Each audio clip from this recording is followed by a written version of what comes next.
Hello everyone, and welcome to our universe. Today we'll be talking about galactic evolution. So in this video we're going to be talking all about how galaxies evolve. On a clear night you can just about see the Milky Way stretching across the night sky. For centuries astronomers have looked up and have come to the realization that our Sun is merely one of billions of stars in our Milky Way galaxy. Over time, our technology and instruments and methods have improved our understanding of the universe.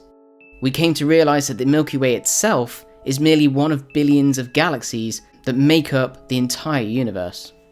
And thanks to the mathematics of relativity and the speed of light, we have also come to the understanding that we can look through space and also look back in time. By seeing an object in the universe that is millions of light years away, we are seeing that object as it looked millions of years ago. The universe, as we see it, is a literal time machine, and astronomers use this to understand the evolution of galaxies. The process in which a galaxy forms and evolves is characterized by a steady growth over time. The current scientific understanding is that all matter in the universe was created 13.75 billion years ago in an event called the Big Bang. At this time, all the matter was compressed into a very small point with infinite density and intense heat, known as the singularity.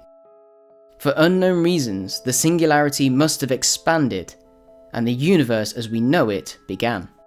The universe would then expand and cool, and all of the matter and energy was almost distributed uniformly. Over the course of several billion years, the slightly denser regions of the universe began to gravitationally attract to each other, forming gas clouds and large clumps of matter. These clouds and clumps eventually became what we know as primordial galaxies. As the clouds of hydrogen gas within the proto-galaxies underwent gravitational collapse, it was then that the first stars started to ignite. This started with clouds of hydrogen gas, and these underwent gravitational collapses, creating nuclear fusion. Some of these early objects were small, and these became the tiny dwarf galaxies that we see today, while others became much larger and became the more familiar shapes of spirals and ellipticals. From what we see in the universe, these galaxies evolved together in large galactic structures called groups, clusters, and superclusters. Over time, galaxies were attracted to one another by the force of their own gravity. This meant that they could collide together and eventually merge into bigger and more massive galaxies. Of course, the outcome of these mergers depended on the mass of the galaxies that were in collision. The smaller galaxies would have been torn apart by the larger galaxies and added to the mass of the larger galaxy. But when large galaxies of similar size come together, they will become a giant elliptical galaxy. When this event happens, the delicate spiral structure is lost, and the merged galaxies become an elliptical shape.